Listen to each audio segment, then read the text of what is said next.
안녕하세요, 빌런입니다. 이번에 리뷰할 모델은 신형 미도 오션스타 GMT입니다.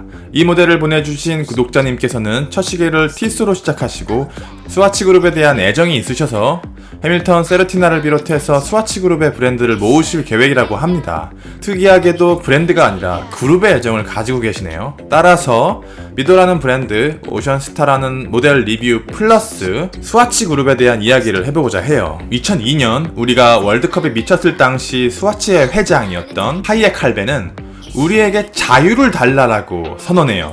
에타 파동으로 불리는 이 선언은 전세계 시계 시장에 엄청난 충격으로 다가왔어요. 자유민주주의인 국가인 스위스에서 시계그룹의 총수가 왜 자유 타령을 했을까? 스와치에게는요, 강력한 제약이 하나 걸려 있었어요. 그들이 가지고 있는 무브먼트 회사 에타의 무브먼트를 그것을 원하는 사람이라면 누구에게라도 강제적으로 공급해야 하는 제약이요.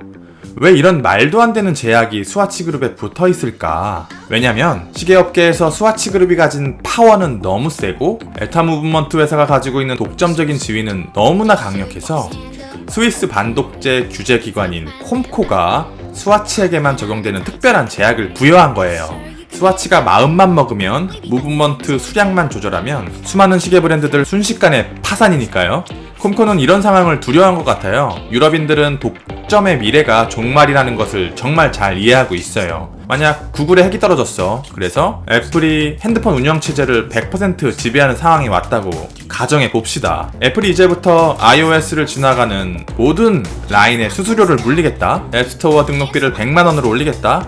폰 제조업체에게 로열티를 10배로 올리겠다. 이러면 어떻게 될까요?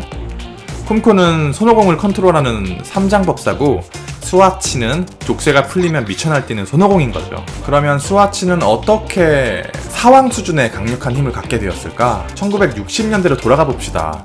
불편하고 비싸고 소리가 어렵고 무겁고 내구성이 약한 기계식 시계들을 주력으로 생산하며 살아가던 수많은 스위스 시계 브랜드들은 쿼츠라는 좀 더 진일보한 메커니즘, 싸고 가볍고 저렴하고 수리가 쉽고 튼튼한 모든 면에서 더 나은 메커니즘이 등장하면서 싸그리 망하거나 망하기 직전에 다다라요. 한 번도 쿼츠를 생산한 적이 없다고 자신있게 말하는 오리스는 그 당시 망하기 직전이었기 때문에 쿼츠를 못 만든 거지 안 만든 게 아니고요. 과거에도 미래에도 우리는 쿼츠를 만들지 않을 것이다 라고 말한 하이엔드 블랑팡 역시 그때 한번 망했죠. 제니스 역시 자금난으로 여러 회사에 팔려다니는 신세가 되었고요. 현재 엄청난 매출을 올리고 있는 오메가, 티소, 론진도 마찬가지였어요. 계산기 두드려보니까 개인 플레이 하다간 다 죽을 것 같은 거예요. 오메가와 티소는 SSIH라는 그룹으로 합병해서 살아남고 론진은 ISUH라는 그룹으로 합병해서 목숨을 유지해요. 그래도 망할 것 같아서 두 그룹은, 그러니까 오메가, 티소, 론진, 기타 등등은 한 번 더 합병해서 SMH라는 그룹으로 하나가 되고 살아남을 방법을 연구하기 시작해요. 여기에 등장한 사람이 스와치 그룹의 회장이었던 니콜라스 하이엑입니다. 원래 리얼부 하이엑 할베는요, 투자가였어요. 그런데 시계판의 미래가 그 사람에게만 괜찮아 보였는지 SMH를 그냥 사버려요. 그리고 아주 긴 큰 그림을 그리기 시작합니다. 대중들에게는 쿼츠는 저렴하고 질 낮은 시계로 인식시키고 오토매틱과 기계식 시계는 비싸고 고급스러운 것으로 인식시키는 작업을 아주 천천히 진행해요.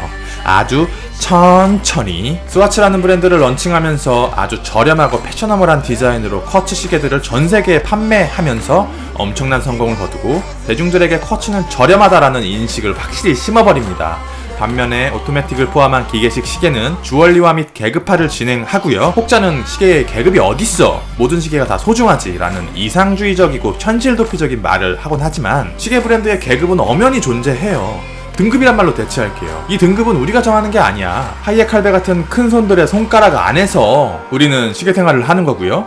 결국 시계는 더 이상 시간을 버는 도구가 아니라 다른 사람과 나를 구별시켜주는 타인과의 계급을 드러내주는 가장 손쉬운 방법이 되었어요. 큰 그림이 완성된 거죠. 스와치 그룹 내에만 봐도 그들이 가진 브랜드를 등급별로 빈 곳 없이 촘촘히 채워넣었고 등급별로 마감을 무브먼트를 달리해서 판매하고 있어요. 하이엑 할베는 시계판에 룰을 만든 사람이고 룰을 지배하는 사람이었어요. 압도적인 힘으로 많은 시계 브랜드 및 무브먼트 회사를 인수했고 지금은 시계 그룹 중에서 절대 권력에 가까운 힘을 가진 기업이 되었어요. 물론 시계판에는 롤렉스 같은 상식밖의 브랜드가 있긴 하지만요. 결국 스와치 그룹이 자유를 얻기 위해서는 그들이 가진 권력을 내려놓아야 됐어요. 콤코는 하이엑 할베에게 이렇게 제안을 해요. 할베요, 2019년 12월 31일까지 시간을 줄게. 지금부터 에타의 무브먼트 생산량을 줄이세요. 그동안 니네한테 대항할 수 있는 무브먼트 회사가 성장하길 기다려보고 그들이 성장해서 니네가 독점 못하게 막을 거야. 오키? 오키. 2019년 12월 31일이 되기 단 12일 전에 콤코는 꼴리는 대로 공표해버려요. 할배 미안한데 1년 더 연장하고 이것만으로 부족해. 2020년 12월 31일까지 니네는 다른 어떤 브랜드에도 무브먼트 공급 못해. 오키? 오직 25인 이하의 소규모 브랜드에만 공급할 수 있게 해줄게. 이게 왜 문제가 되냐면 시계 브랜드가 시계를 만들기 위해서는 무브먼트 회사에다가 무브먼트 주세요라고 요청하는데 선행 기간이 필요해요. 그게 12개월입니다. 그런데 단 12일을 앞두고 콤코는 이지랄을 한 거죠. 무브먼트 회사나 시계 브랜드 둘 다 멘탈이 터지는 상황이 나온 거예요. 이 당시에 마이크로 브랜드나 에타무브를 사용하는 브랜드들 분명 무브먼트가 에타였는데 셀리타로 바뀌었네? 갑자기 왜 배송이 늦는다 그러지? 이런 경험들 있으시죠? 오션스타 리뷰입니다. 다이얼 안에 쓰여진 미도와 오션스타라는 폰트는 비교적 현대적인 폰트로 되어 있고 다이얼의 색감은 매트한 느낌인데 글래스와 베젤에 비해서 조금 안쪽으로 들어가 있는 구조라 빛을 베젤과는 조금 다르게 받아들여요. 그래서 시계 사이즈가 그렇게 막 커 보이지는 않네요. 이 핸즈는 처음 보는 형식의 핸즈인데 미도라는 브랜드의 디자인의 기원이 건축물에서 오는 걸로 알고 있어요. 그래서 그런지 건물 같다는 느낌이 드네요. 우리나라의 쌍둥이 빌딩 같은 느낌. 와, 퀄리티는 무섭네요. 미도 정말 무서운 브랜드예요. 이 가격으로 이 정도 수준의 마감을. 야광을 품은 스틸 인덱스예요. 아마도 크롬 도금이 되었겠죠? 이 정도로 매끈한 걸 보면 야광 발림도 훌륭한데 두 개로 나눠진 12시 인덱스 중 하나가 조금 삐뚤어졌네요. 이걸 육안으로는 구별하긴 어려워 보이지만 그래도 이래선 안 되죠. 케이스 마감을 보면서 느낀 건 미도라는 브랜드는 가성비, 본좌다. 100만원대로 이 정도의 디자인과 퀄리티를 보여주는 브랜드는 마이크로 브랜드에서는 300만원 이상대로 올라가야 되고 메이저 브랜드에서도 찾기 어려울 것 같아요. 태그 호여의 아쿠아레이서와 비슷한 급이거나 조금 더 좋은 수준으로 보이네요. 이게 스와치니까 가능한데 더 무서운 건 무브까지 같이 사기예요. 케이스백에는 GMT답게 각 국가의 시간대를 적어두었고 한국 대신에 도쿄가 적혀있네요.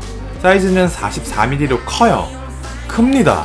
미도, 티쏘 이런 브랜드들은 왜 이쁜 사이즈로 안 내줄까요? 항상 커. 38mm에서 40mm로 내주면 얼마나 좋아. 이 퀄리티로. 베젤은 고품질의 세라믹 인서트예요. 단단한 플라스틱에 가까운 세라믹 인서트가 있는 반면에 유리에 가까운 세라믹 인서트도 있는데 이건 전자에 가깝고 손때나 기름에 되게 강한 편이에요. 웬만하면 베젤 인서트는 요즘 다 잘 만들어요. 문제는 베젤과 인서트와 글래스, 케이스와 베젤 간의 조합이 얼마나 괜찮게 되었냐 이거죠. 얼마 전에 리뷰했던 신형 C마스터 같은 경우에는 이게 전부 완벽했던 기억인데 이 모델 같은 경우에는 베젤과 인서트의 사이는 좋은데 경사진 베젤 인서트와 플랫한 글래스 사이에는 조금 이질감이 느껴져요. 야광점은 흠잡을 데 없이 깔끔하게 붙어있고 만지는 느낌이 좋네요. 스와치 그룹의 치트키, 쇼미더머니, 파워 오버 헬밍, 무브먼트입니다. 무브먼트는 스와치에서 공통적으로 사용하는 파워매틱 80, 에타 2824 베이스에다가 GMT 기능을 추가한 것인데 애초에 에타가 워낙 얇다 보니까 GMT 치고도 두께가 얇아서 착용감이 굉장히 좋아요. 스트랩은 패브릭 재질인데 특별한 건 없고 이런 스트랩은 소모품이라 시계를 구매할 때는 되도록 브레이슬릿 버전으로 하고 추후에 스트랩을 별도로 사는 게 싸게 먹힙니다. 스트랩 끝에는 버클이 달려있는데 저세상 퀄리티예요. 이런 핀 버클은 처음 봐요. 보통 고가의 시계들은 디버클인 경우가 많아서 고퀄리티의 디버클은 자주 봤는데 반면에 고퀄리티의 핀 버클은 거의 못 봤거든요. 이 작은 버클에 무슨 짓을 해놓은 거야 미도는. 하이웨 쾌장의 자유의 외침은 저같은 덕후들한테는 조금 흥미로운 상황을 만들었어요. 긴 유예기간 동안 자금이 되는 시계 브랜드들은 인하우스 무브먼트를 개발하기 시작했고 작은 마이크로 브랜드들은 더 이상 에타에만 목맬 수 없기 때문에 셀리타, 미오타, 세이코, 시굴 등 다양한 무브먼트를 사용하기 시작했어요. 하이에칼베의 진실된 의도는 뭐였을까요? 시계 시장을 집어먹기 위한 큰 그림? 개나소나 시계 사업에 뛰어드는 현 상황에 대한 빡침? 마케팅만 올인하고 케이스만 그럴싸하게 만드는 브랜드에 대한 빡침? 스위스 무브먼트 기술을 보호하기 위한 노력? 돈 안 되는 무브먼트 생산으로 인한 스와치 그룹의 역량 감소를 우려? 뭐였을까요? 빌런이었습니다. 감사합니다.